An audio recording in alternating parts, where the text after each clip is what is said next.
다 같이 묵도하심으로 수요 예배를 함께 드리겠습니다.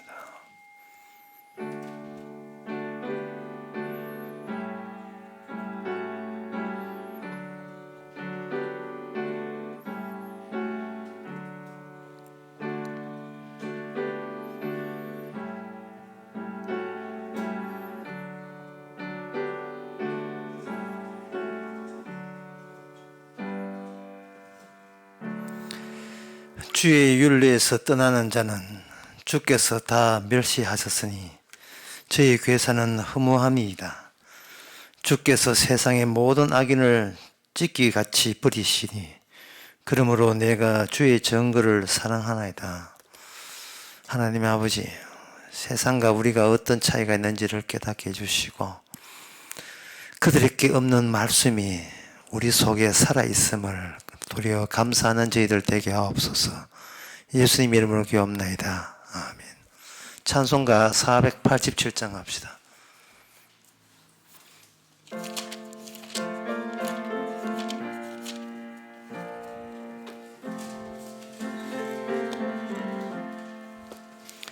죄짐 맡은 우리 구주 어찌 좋은 친군지 걱정 근심 문지 우리 주께 맡기세. 주께 고함 없는 고로 복을 얻지 못하네. 사람들이 어찌하여 아랠 줄을 모를까. 시험 걱정 모든 괴로움 없는 사람 누군가. 부질없이 낙심 말고 기도드려 아뢰세.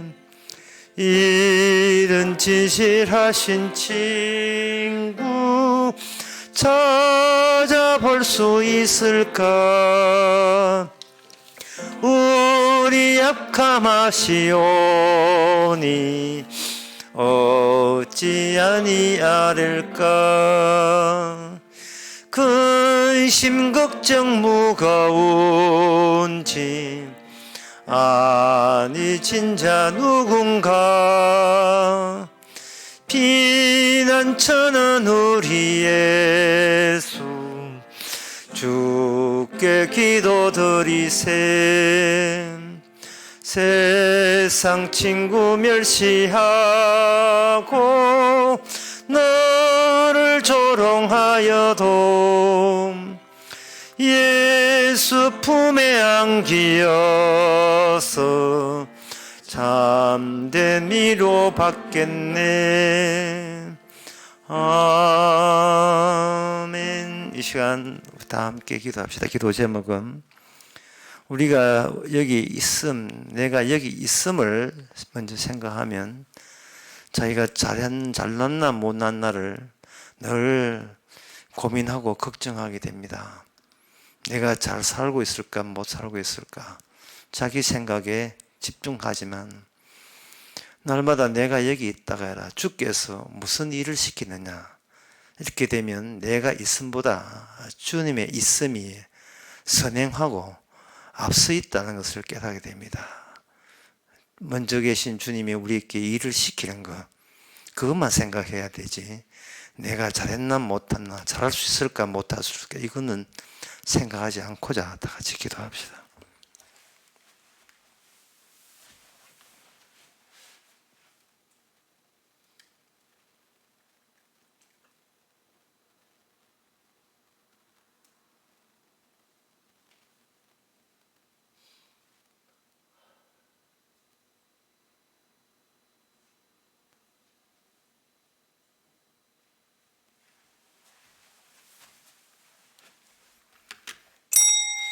하나님 나의 가치와 나의 의미를 먼저 챙기지 않게 하옵소서. 그걸 우리 자신이 따지지 않게 하옵소서.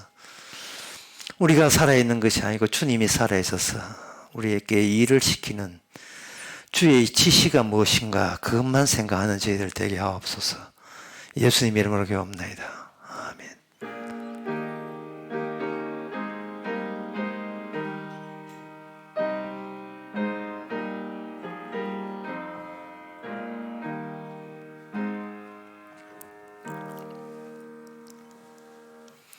하나님의 말씀 보겠습니다. 하나님의 말씀은 오바다 1장 19절에서 21절까지입니다.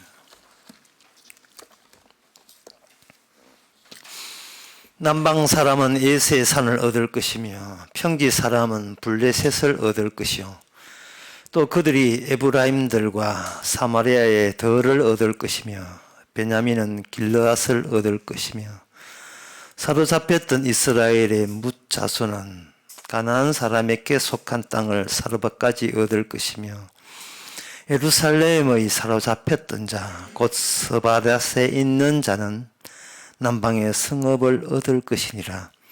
구원자들이 시온산에 올라와서 예세의 산을 심판하리니 나라가 여호와께 속하리라. 아멘. 하나님의 나라 과연 있는가 늘 의심될 수밖에 없지요. 하나님의 나라가 있으면 그곳에 들어가겠습니다 라고 생각하는데 성경에서는 하나님의 나라라는 것이 어떻게 등장하는지 여러 군데에서 다 많이 이야기하시지만 오늘 오바다 1장 21절에도 분명히 이렇게 나와 있습니다. 하나님의 나라는 심판 없이는 심판을 동반해서 나타난다. 심판이 없이는 나타나지 않는 곳, 그게 바로 천국이고 하나님의 나라입니다. 세례요한도 이야기하실 때 천국이 가까이 왔다, 하나님의 나라가 가까이 왔다 할 때는 그 하나님의 나라 앞에 심판에 대해서 같이 언급하고 있습니다. 심판은 생각 안 하고 천국 갈 생각만 먼저 성급하게 하면 안 됩니다. 심판에서 통과한 사람만 천국 갈 수 있습니다. 그러면 그 심판을 누가 하느냐? 사람들은 말합니다. 그 심판은 하나님이 하신다. 그런데 그 다음 질문을 답변돼야 돼요. 어떤 하나님이냐? 어떤 하나님이냐? 하나님이 한 분 같으면 어떤 하나님이라는 질문이 성립되지 않겠죠. 그런데 심판받아야 될, 지옥 가야 될 사람들이 생각하는 하나님을 천국 가게 하시는 그 하나님이 심판하시는 거예요. 하나님이 하나님을 심판하는 겁니다. 이걸 구약 성경에서 이야기하면 이스라엘의 하나님이 다른 아담의 족속에 속한 모든 신을 심판하는 역사가 이스라엘 역사입니다. 그리고 십계명에서도 나 외에 다른 신을 두지 말라 해서 이 땅에 심판받아야 될 하나님이 따로 있고 그것을 심판하시는 하나님이 따로 있다는 거예요. 이미 하나님 쪽에서 하나님을 둘로 나누었습니다. 거기에 대해서 인간들은 아무런 정보를 안 갖고 있어요. 그냥 인간들은 그냥 땅에 살고 하나님은 어르시 알아서 홀로 얘기했는가? 그냥 하늘에 하나님이 그냥 한 분 계신 줄 알고 있어요. 성경에서는 두 종류의 하나님을 설명하고 있는데 땅에서는 거기에 대한 깜깜무소식입니다. 그 두 종류가 아무 신이나 믿어도 된다 이런 종류의 두 종류가 신이 아니라 그 신이 다른 신을 심판함으로써 비로소 제대로 된 신, 참되게 살아계신 하나님이 심판을 통해서 나타나시는 거예요. 그러면 이 땅에서 진정 천국에 대해서 사모하고 천국에 관심 있는 사람은 심판을 항상 선행해서 생각을 해야 되고요. 그 심판은 진짜 하나님이 인간을 심판한다라고 생각하지 마시고 인간이 알고 있는 하나님을 심판하신다 이렇게 생각을 해야 됩니다. 그래서 여러분들이 교회에 왔으면 저 천당 갈 수 있어요 라고 성급하게 물지 말고 심판받아야 될 하나님은 어떤 내용을 갖고 있는 하나님입니까? 라는 질문을 할 수 있어야 돼요. 하나님이 어떤 하나님한테 심판받습니까? 또는 하나님이 어떤 하나님으로부터 가짜 하나님이라는 것이 들통나겠습니까? 라는 식의 질문을 가지고 교회에 와서 성경도 보고 생각도 하고 설교를 듣고 해야 되는 겁니다. 세상의 모든 운영은 인간 손에 달린 게 아니고 하나님의 손에 달렸습니다. 그 하나님이 심판하는데 사람을 상대로 심판한다가 아니라 인간들이 신이라고 여기는 것을 심판함으로 말미암아 인간 심판은 자동적으로 이루어지죠. 왜? 인간이 알고 있는 그 하나님을 심판받는다면 그 하나님을 인간들이 섬기고 있으니까 자동적으로 참된 하나님으로부터 심판받는 겁니다. 그러면 여기서 이제 궁금한 게, 그러면 어떤 하나님이 심판받고 어떤 하나님이 심판을 하느냐? 언약이 하나님의 약속이 없는 것은 심판받는 하나님이고 언약이 있는 하나님이 심판하시는 하나님이십니다. 그러면 그 언약이라는 것이 그 어디에 있느냐? 또 어디에 파는가? 어디서 찾을 수가 있는가? 그 언약은 이 땅에 없는가? 있습니다.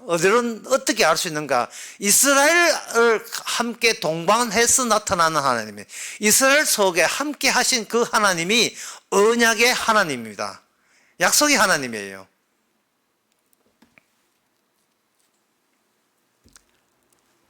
그래서 이스라엘 그 자체가 중요한 것이 아니고 그 안에 약속이 있다는 것을 위하여 이스라엘이 존재해야 돼요. 존재의 의미가 있습니다. 이스라엘이 중요한 것이 아니고 이스라엘 속에 약속이 이스라엘보다 더 중요한 거예요.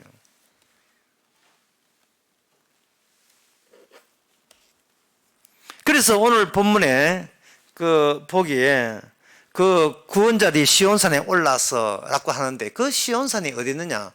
바로 이스라엘이 있습니다. 그리고 19절에 보면 남방 사람이 예수의 산이 어디 있느냐? 이스라엘이 있어요. 평지 사람은 블레셋이 이스라엘의 약속의 땅이 거기 있습니다. 에브라임도 이스라엘 사람이고 사마리아들도 이스라엘에 있고 베냐민도 이스라엘 지파고요. 이스라엘 영토고요. 길르앗도 이스라엘에 있어요. 요단강 동쪽인데 거기도 이스라엘이에요. 가나안 사람도 이스라엘 땅에 속하고 사르밧 하는 것은 그 지금의 그 텔라비브 그 위쪽에 사르밧이 있어요. 그 사르밧 거기도 이스라엘 땅이고 예루살렘은 물론 이스라엘 땅이고 스바랏 하는 것은 이스라엘 땅이 아닌데 이거는 스바랏은 지금 터키 땅인데 이스라엘 사람들이 쫓겨 포로 잡혀가지고 나무 땅에 가는데 그 나무 땅 터키 땅에 있던 사람이 다시 와서 남방의 성읍들이 이스라엘 땅이죠. 그러니까 지금 여러분들이 이 본문을 보면서 우리가 알기에는 하나님이 전 지구를 다 심판하고 되어 있는데 여기에 보니까 하나님께서는 전 지구를 압축을 시키고 모형을 만들었어요. 모형을 만들어서 이스라엘 안에서 미리 언약을 받았던 그 이스라엘이 그 미리 받았던 언약에 위해서 어떻게 심판이 진행되고 그 과정과 절차가 어떤 요소가 거기에 투입되어서 심판의 기준으로 정해지느냐라는 것을 이렇게 작게 축소해서 이스라엘 땅 작게 축소해서 우리에게 시범적으로 다 보여주는 거예요.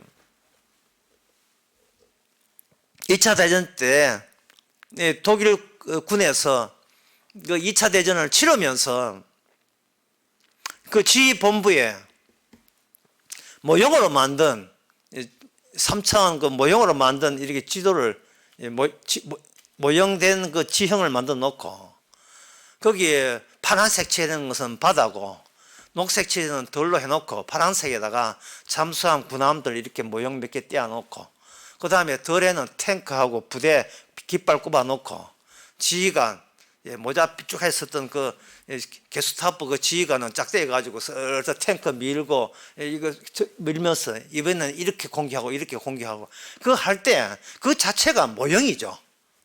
모형 가지고 전쟁 전략과 전술을 거기서 다 이야기하잖아요. 눈에 확 들어오니까 그게 오늘 이 본문을 보면서 얼마나 하나님이 친절하시다. 정말 하나님은 독일군 지휘부 같아요. 친절하게 압축해서 이스라엘 땅 가지고 진짜 하나님이 세상을 어떤 기준에 의해서 표준에 의해서 심판하는 걸 다 보여줍니다. 그 기준은 언약인데 도대체 언약이 이 땅에 심판한다는 것이 무슨 의미냐? 언약으로 약속으로 심판한다는 게 무슨 의미냐? 그것을 이 지명을 가지고 이스라엘 땅을 가지고 설명을 해 주시는 겁니다. 그럼 왜 이스라엘이고 왜 한국은 일본은 안 되고 왜 이스라엘이냐? 다시 이야기합니다. 그들만이 언약에 의해서 약속에 의해서 만들어진 민족이 이스라엘이기 때문에 그렇습니다. 그런데 그 이스라엘이 여기에 같이 파트너가 있어요.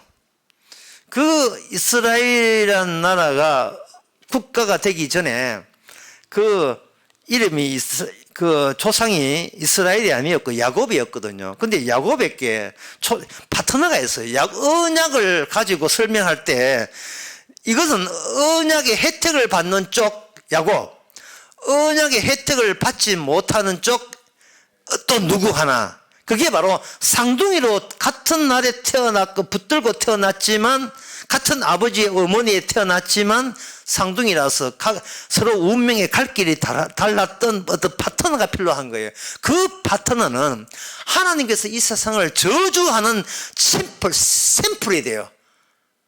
여러분 샘플 아시죠? 화장품 살 때 좀 해주는 거. 샘플, 작은 샘플이 저주의 샘플이 예서 그리고 축복의 샘플은 야곱. 근데 그 왜 야곱은 그 축복을 받아야 되는지 뭔가 설명을 해 주셔야 진짜 하나님의 자기 모습을 드러내거든요. 예수는 왜 저주받아야 돼? 저주받는 이유가 진짜 등장해야지 진짜 하나님의 일의 일관성이 나타나는 겁니다. 그거 저주받고 복받는 그 이유가 하나님의 주신 그 아브라함과 이삭과 야곱에게 그 약속 안에 언약 안에 그것이 담겨 있습니다. 참 이 언약 설명이 너무나 이게 어려운 이유가 예를 들어서 처음에는 하나님께서 언약을 쉽게 소개했어요. 어떻게 했냐면 노아 같은 경우에 하나님의 언약을 아예 만들려고 했습니다. 그러면 언약은 만들어진 물체화된 언약이 등장했어요. 그게 뭐냐면 방주라는 겁니다. 그리고 방주 안에 탄 사람은 물의 저주에서 벗어났기 때문에 복을 받는 것이 되고 나머지 방주 안에 타지 못한 사람은 그냥 하나님의 저주를 받지요. 그러면 여기서 인간적인 그 심보를 가지고 왜 하나님께서 그 배 안 탔다고 해서 그 놀이배 비슷한 거 잠수함도 아니고 뭐 유람선도 아니고 그 배를 안 탔다고 해가지고 어떻게 하나님께서 물에 다 빠져 죽는 그런 참혹한 벌을 내리시는가? 벌과 죄가 연결이 잘 안 되는 거예요. 배 만들었다. 그거 안 탔다. 저주받는다. 이게 말이 됩니까? 지금도 거제도 가면 어떤 대구나 전들 배를 만드는데 거제도 배가 한두 척이 아니거든요. 그런데 지금은 거제도 배 탈 생각 안 하죠. 그런데 거제도 우리는 대구 사니까 거제도 못 가보잖아요. 안 가봤다고 이 대구에 물이 차가지고 다 물에 빠져 죽는 거예요. 이게 말이 됩니까?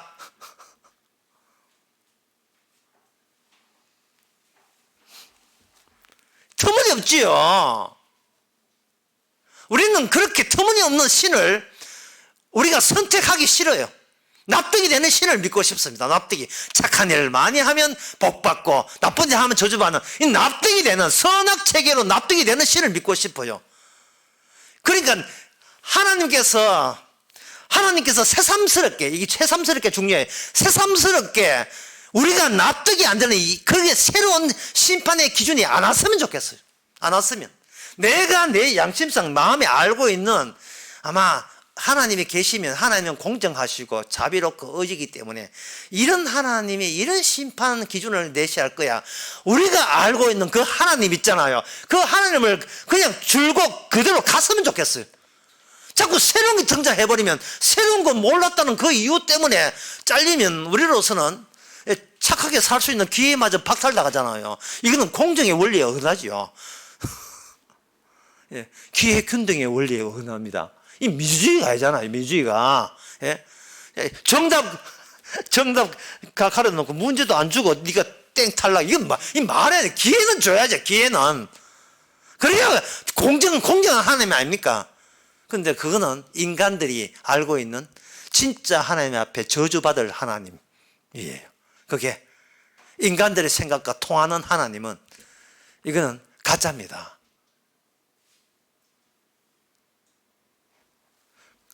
그래서 쉽게 말해서 교회에서 하나님 하는 것은 다 가짜예요.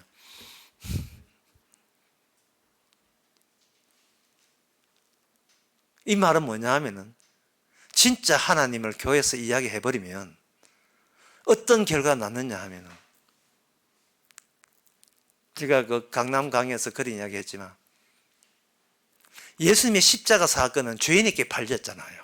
십자가 사건이라는 것은 예수 인자가 죄인에게 팔리리라 이래 있거든요. 누가 보면 거기 보면 나와요.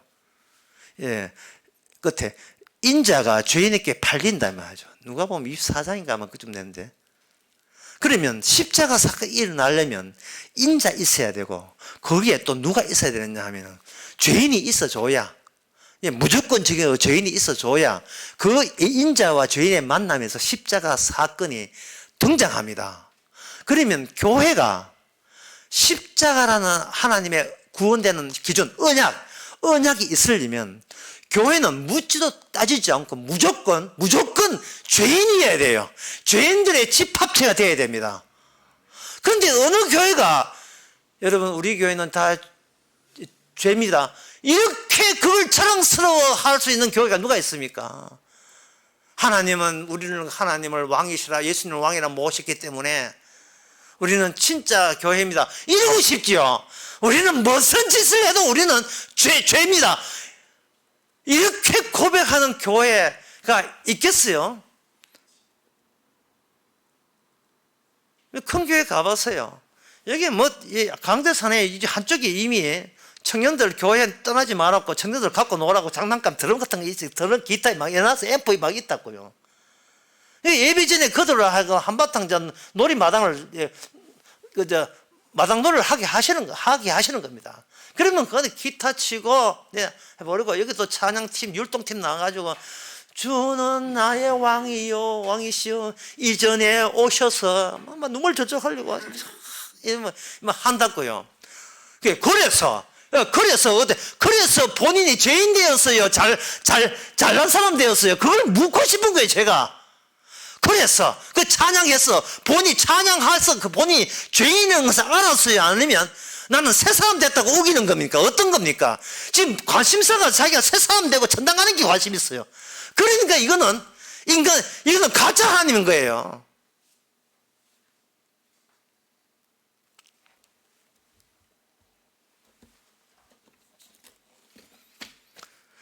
십자가 사건이 나와줘야 그게 주께서 함께 있는 교회입니다.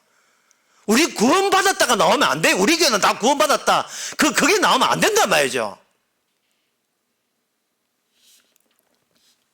여기 오늘 본문에 구원자들이 가는 구원받은 자들이에요. 구원받은 자들이 시온산에 올라가서 예수를 산을 심판하는데 하나님께서 이 땅에서 언약을 이 땅에 줌으로 말미암아 보이지 않는 하나님이 언약 기능을 가지고 보이지 않는 하나님이 자신을 표현을 하기 시작합니다. 언약을 통해서.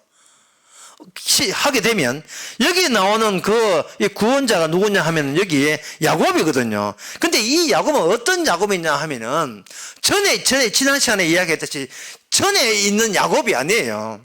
여기 1장 18절에는 야곱 족속은 불이 될 것이요 화염방사가 된다 하는데 이거는 전에 있던 이스라엘이 아니고 이미 망해버린 이스라엘이에요. 망해버린 이스라엘 속에서 나오는 이스라엘이에요.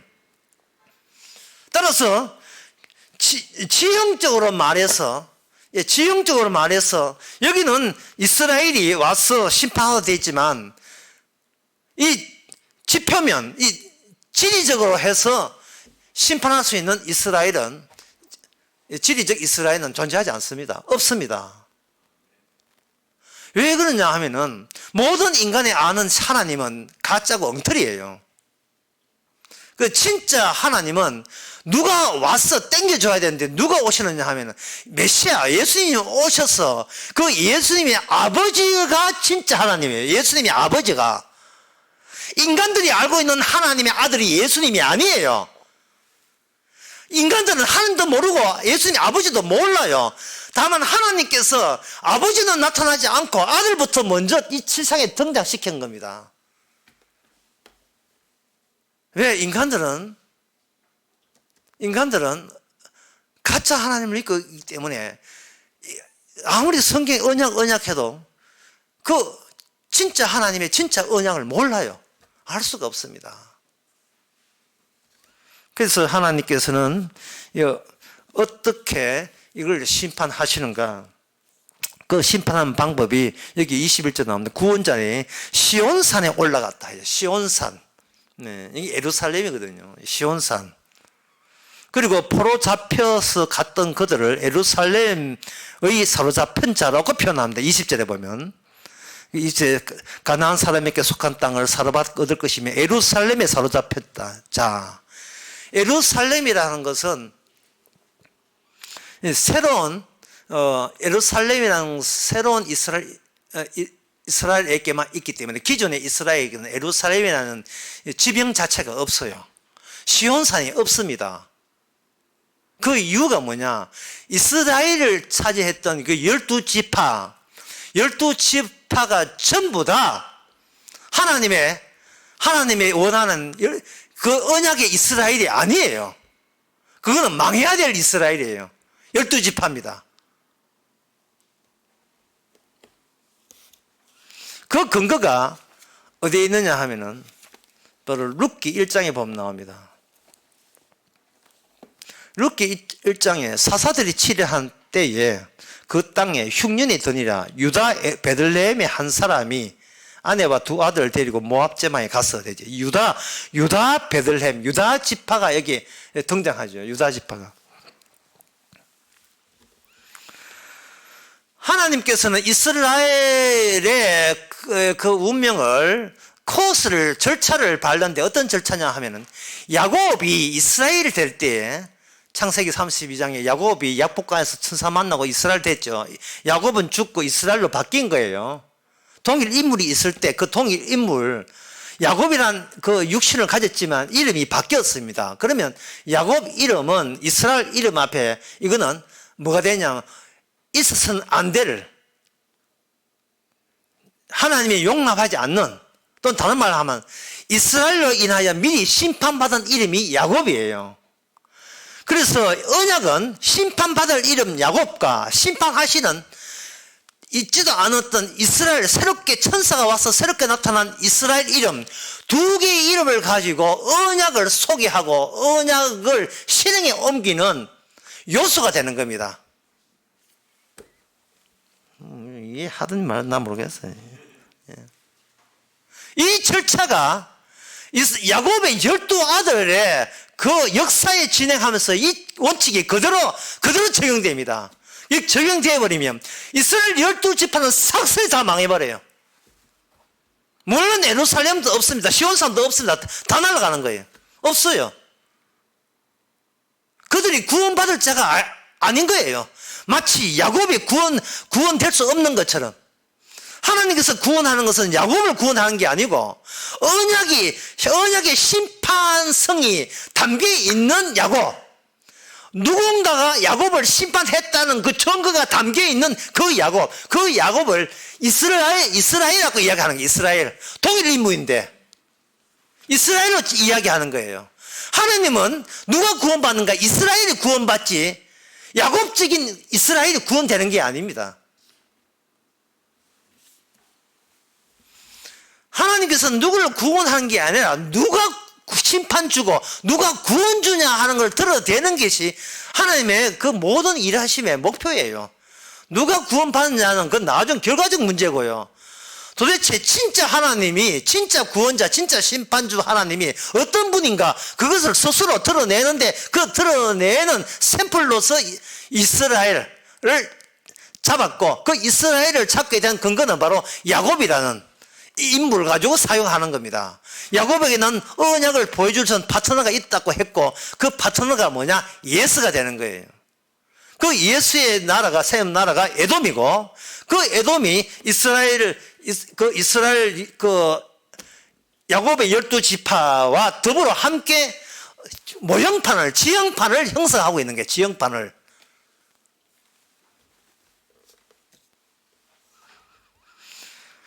그렇게 지형판을 마련하게 되게 되면 하나님의 나타나심은 없는 하나님이 그 언약을 실현하는 과정 속에서 없는 하나님이 새로운 심판주로서 또는 구원자로서 이스라엘 역사 속에 등장하기 시작합니다. 그런데 그 이스라엘 속에 없는 하나님이 언약적으로 등장하면서 기존의 이스라엘을 하나님께서는 인정하지 않는 멸망시키는 그 자국과 그 같이 겸해서 이거 과정을 일으키는 겁니다. 그 예를 들면 이런 겁니다. 여기 시온산인데 이 예루살렘은 아까 예루살렘은 없다고 했죠. 시온산은 없습니다.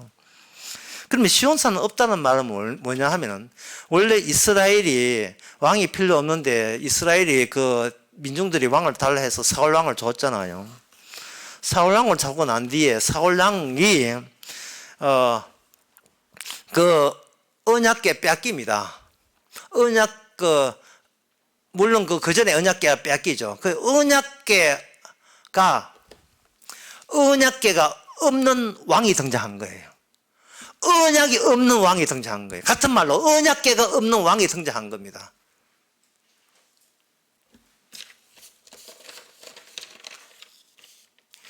처음에 언약궤를 만드는데 광야에서 만들었죠. 모세가 출애굽기 40장에 광야에서 만들어서 39년 동안 함께 있었습니다.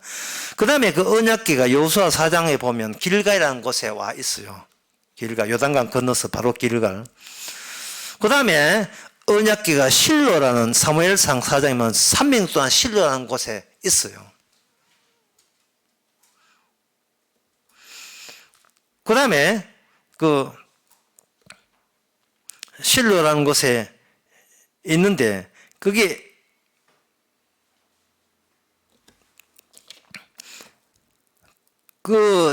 실로에 있다가 3년 동안 있다가 그 다음에 사무엘상에 들어오게 되게 되면 처음에 그 전쟁이 일어날 때 그게 사울왕이 되기 이전에 전쟁이 일어날 때 언약궤가 빼앗겨버립니다. 그 블레셋한테 빼앗겨버려요. 그러면 그 이스라엘은 뭐냐 하면 언약궤가 없는 이스라엘 돼요. 언약이 없는 이스라엘은 이방 민족입니다. 왜냐하면 이스라엘 자체가 언약이 있어야 되는데 언약궤가 없어요. 그러면 진짜 이스라엘 어디 있느냐? 언약궤 안에 들어있습니다. 그 언약궤는 누가 있는 거주지냐면 주의 이름, 언약이 하나님이 거주하는 거주지인데 이스라엘이 언약궤가 빼앗겼다는 말은 진짜 하나님이 없는 그런 이스라엘로 남은 거예요.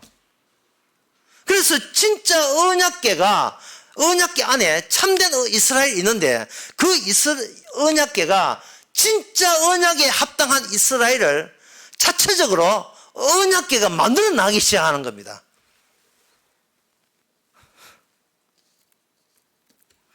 에벤네셀에 7개월 동안 블레셋의 언약궤가 체포되고 있었죠.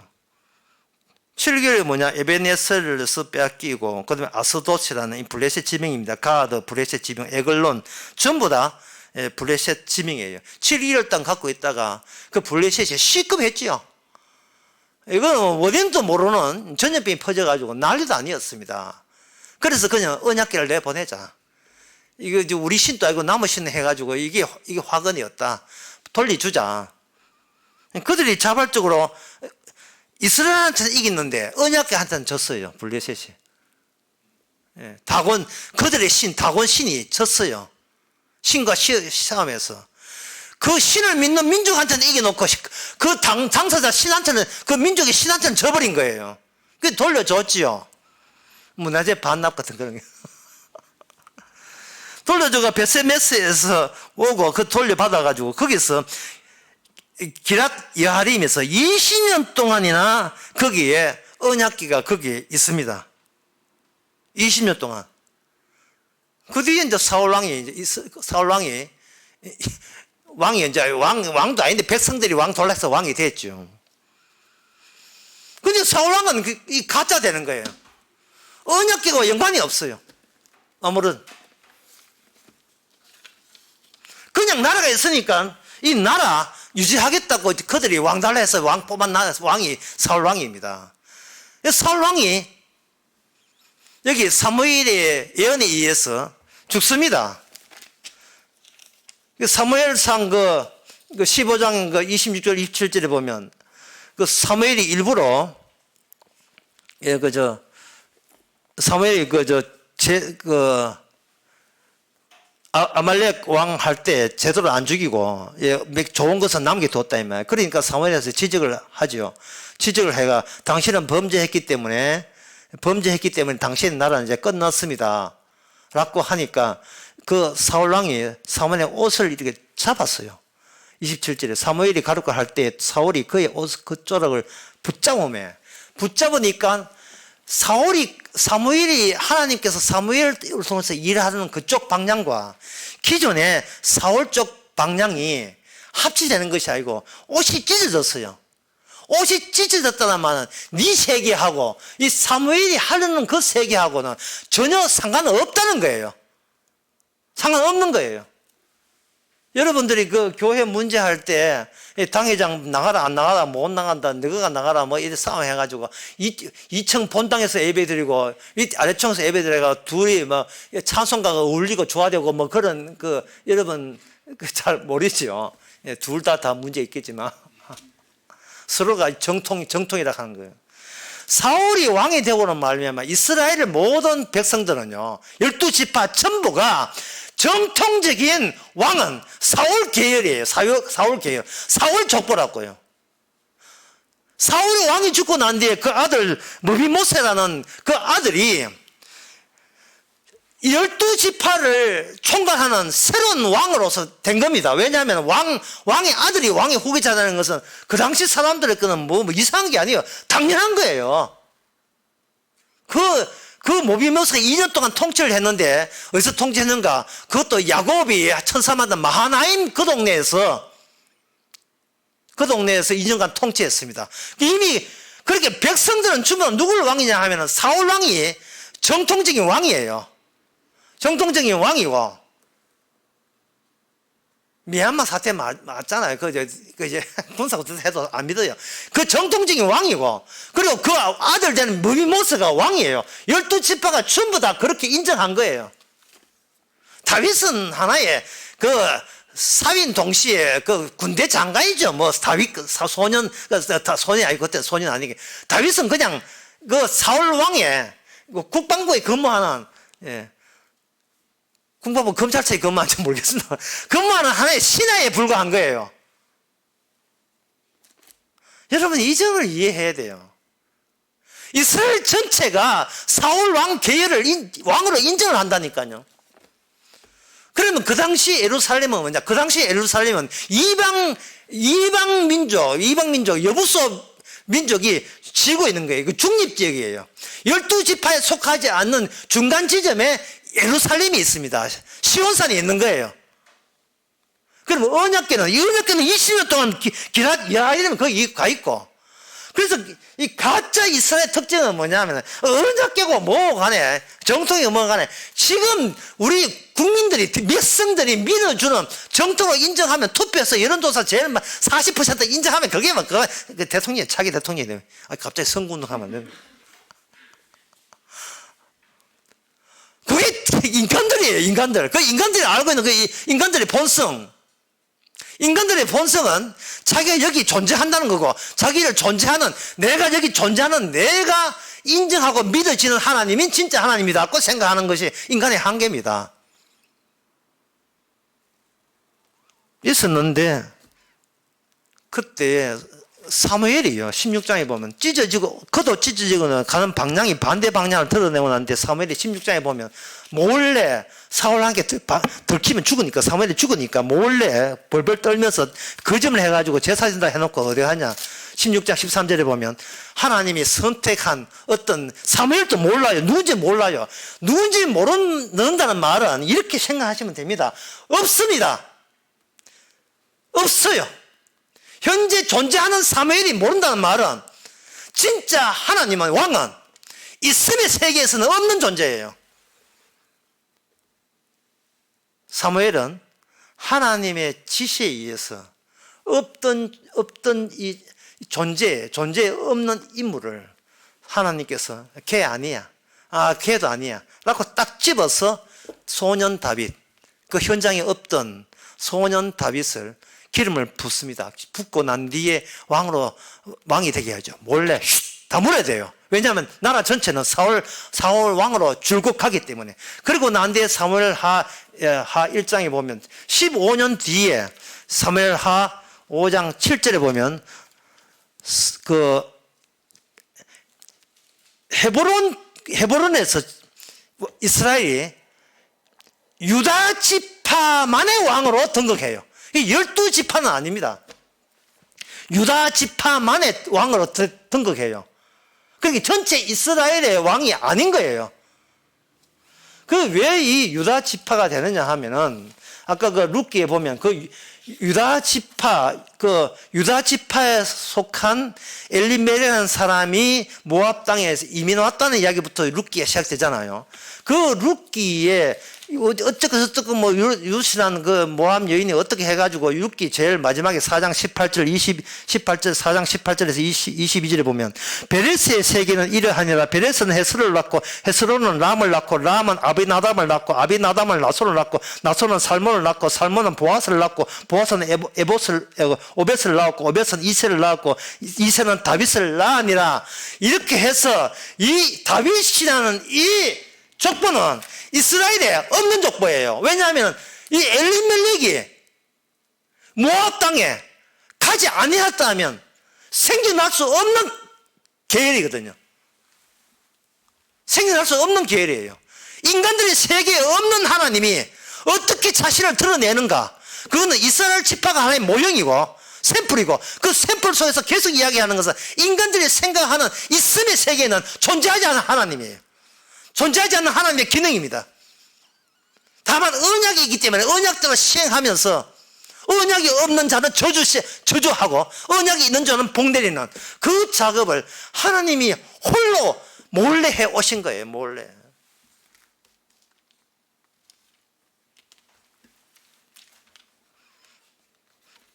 자, 그 다음에 이제 그 정조 할머니 거기에 룻이라는 이 모압 여자 이방 여자는요 이스라엘 지파에 속하지 않습니다.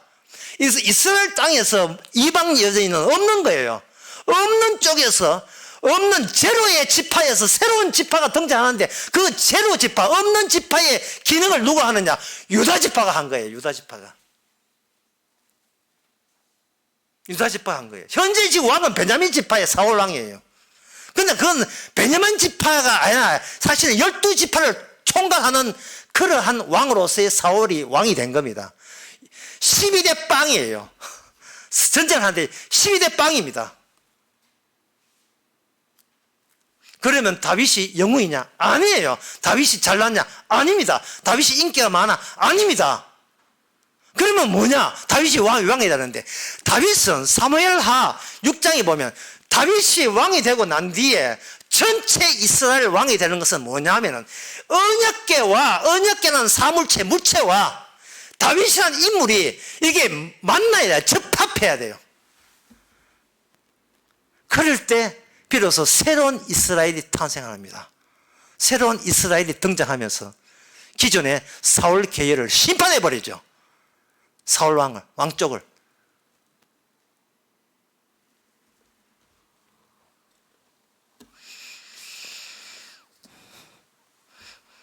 12대 빵에서 빵이 이기는 거예요. 그런데 누가 왕이냐 하는 결정하는 것은 언약에서 하나님이 원하는 것은 언약이 있는 이스라엘이에요. 그럼 언약이 있는 이스라엘은 뭔 뜻이냐 하면 주의 언약에는 주의 이름이 거하는 것이 언약궤니까 주의 이름이 자기를 드러내기 위해서 언약궤에 합당한 인물을 따로 뽑아 놓은 거예요. 숨겨 놓은 거예요. 그 인물이 뭐냐? 다윗입니다. 그러면 다윗이 그 사무엘상 5장에서 한 지파에 그냥 족보의 왕이 되고 난 뒤에 헤브론에서 7년 동안 왕 됐거든요. 하고 난 뒤에 제일 먼저 한 것이 뭐냐면은 바로 여부스라는 아직까지 이쪽 지파도 저쪽 이방 민족으로 그대로 다스리고 있는 중립적인 위치에 있는 예루살렘, 서유서 같은 게 있어요. 중립대 국가 서유서이죠. 아무것도 이스라엘에 포함되지 않는, 이스라엘 영토에 포함되지 않는 여부스라는 그 지역을 접수를 함으로 말미암아 없다는 이스라엘에 속하지 않았음을 증거하는 그 산 이름이 시온산이에요. 그게 예루살렘이고 그 예루살렘으로 드디어 등장하면서 그 예루살렘이 그 없던 예루살렘이 다윗이 언약궤를 모셔옴으로 말미암아 없던 이스라엘이 예루살렘 중심으로 새로 생긴 것, 그것이 기존의 육직의 이스라엘을 심판한 심판의 장소가 되는 겁니다. 오늘 보면 21절 봅시다. 구원자들이 시온산에 올라 이 예수의 산을 심판해라. 시온산, 이 땅에 존재하지 않는 산이 존재하는 모든 존재를 전부 다 심판하는 그날, 그 시온산에 합당한 왕이 누구냐? 바로 언약에 마감된 언약, 다윗 언약으로 끝나는 게 아닙니다. 언약이 계속 남아있어요. 최종적인 언약의 왕이 누구냐? 바로 예수님이시죠. 예수님이 바로 시온산에 부합되는, 언약에 부합된 인물, 언약과 인물의 결합. 예수님 계신 곳이 시온산. 그게 뭐냐? 하나님의 나라. 그 나라가 이 세상에 있는 모든 것들을 다 심판한다. 이 예언이 바로 오늘 본문의 내용입니다. 그렇다면 이 언약이 마지막으로 이 언약이 오늘날 우리의 일상 속에 들어오면 언약이 어떻게 작용하는 그것만 설명하고 마치겠습니다. 그 언약이 진짜 성경의 예언대로 그러면 십자가 다 이루어졌다면 그럼 오늘날 우리의 삶 속에 언약이 오게 되면 그럼 언약은 어떤 식으로 진짜 살아계신 하나님의 구원의 기준이 우리 안에서 살아나는 모습이 있느냐, 그게 상당히 궁금하지 않습니까? 그래서 제가 찾아보니까 언약에 관한 노래가 있어요. 언약에 관한 노래 가사를 볼 테니까 여러분이 우리가 하는데 언약이 우리한테 어떻게 작용하는가 한번 잘 들어보세요. 우리는 말 안 하고 살 수가 없나 나르는 언약처럼. 언약이 하늘에서 왔기 때문에 언약은 말이 없어요. 권태 속에 내팽개친 소음으로 주인은 가득 차고 푸른 하늘 높이 구름 속에 살아와 언약은 이렇게 초월해 살고 수많은 질문과 대답 속에 지쳐버린 나의 땅의 존재요. 2절, 스치고 지나가는 사람들이 어느덧 내게 다가와 종잡을 수 없는 얘기 속에 나도 우리가 되었어. 나도 그들과 똑같은 그렇고 그런 아무 의미 없는 그런 존재가 되었다. 바로 그때 나를 비웃고 날아가 버린 나의 언약이요. 나의 언약이 하늘에서 와서 나를 비웃고, 니 뭐하냐 지금? 니 도대체 인생을 왜 살아? 왜 그래 무의미해? 라고 비웃고 날아가 버린 나의 언약. 수많은 관계와 관계 속에 잃어버린 나의 나는 진짜 내 몫을 잃어버린 거예요. 3절, 에드벌룬 같은 미를 위해 오늘 또 의미 없는 하루, 의미 없어요. 준비하고 계획하는 사람들 속에서 전부 다 나름대로 준비하고 계획하고 하루에 스케줄을 보냈는데 나도 같이 움직일 수밖에 없구나. 움직이려나 머리들을 하늘 보니 아련한 친구의 모습, 수많은 농담과 한숨 속에 멀어져간 나의 언약이여. 수많은 농담과 한숨 속에 멀어져간 나의 언약이여. 멀어져간 나의 언약이여. 언약을 솔개로 바꾸면 돼요. 이태원이 불렀던 솔개라는 노래. 이 인간들이 인간들이 일상의 현대인들 살아가는 모습이 아무 의미도 없는 거예요. 있는데 왜 있는지, 왜 사는데 왜 사는지, 서로 농담과 농담이나 하고 종잡을 수 없는 이야기 속에, 그냥 모든 수많은 관계 속에 진짜 내가 뭔지를 나를 잃어버린 거. 이것이 바로 예수 그리스도가 이 땅에 오셔서 봤던 우리의 참 모습입니다. 이 모습을 우리가 예수님이 십자가 앞에서 나의 모습을 이렇게 봐야 돼요. 우리는 말 안 하고 살 수가 없나. 우리는 맨날 말하고 권태 속에 내버리는 소음, 온갖 끝이 소음, 산다는 게 소음 속에 살고 있어. 수많은 질문과 대답 속에 지쳐버린 나의 일상이에요. 뭐야 이 사는 게, 산다는 게 뭐야. 이태원 씨가 기타 치면서 불렀던 이 1970년대 노래 솔개, 우리의 모습, 이게 바로 망해야 될 이 세상의 모습입니다. 이게 바로 내가, 야곱 같은 내가 주님에 의해서, 내 이름이, 주의 이름에 의해서 심판할 때 그 심판하는 그 현장이 바로 주와 함께 있는 시온산입니다. 천국입니다. 기도하겠습니다. 하나님 아버지, 아무 의미도 없이 살아가는 저들, 그냥 성경 말씀이 지식으로 이해하고 내 삶은 따로 있다고 우기는 저들, 그러나 이 세상은 이미 주님의 언약이 접수했고 언약의 기준대로, 십자가대로 하나님의 죄 용서 받은 사람만, 언약이 있는 사람만 천국 보낸다는 이 변경 없는 확실한 하나님의 일을 저희들이 진짜 하나님의 일로 받아들이게 하옵소서. 예수님 이름으로 기도합니다. 아멘. 찬송가 459장 합시다.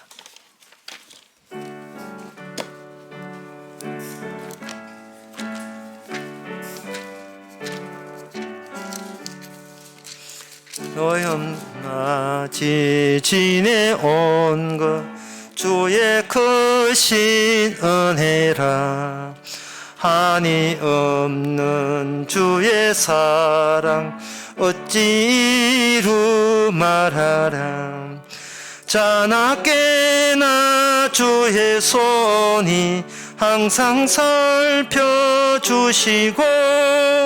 모든 일을 주 안에서 형통하게 하시네. 몸도 맘도 연약하나 새 힘 받아 살았네. 물 붓듯이 부어시는 주의 은혜 족하다.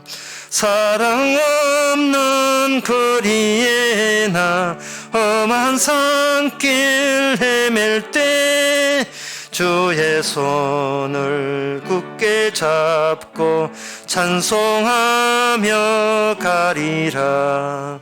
주님 다시 배올 날이 날로 날로 다가와 무거운 짐 주께 맡겨 벗을 날도 멀잖네.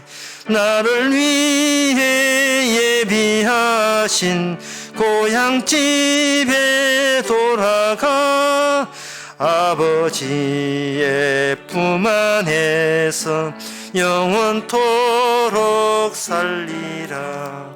기도합시다. 지금은 우리 주 예수 그리스도 은혜와 하나님의 거진 사랑과 성령의 충만하심이 있음의 모든 자를 주께서 심판하시는 그 심판의 정당성을 아는 모든 성도에게 주의 이름으로 축원하나이다.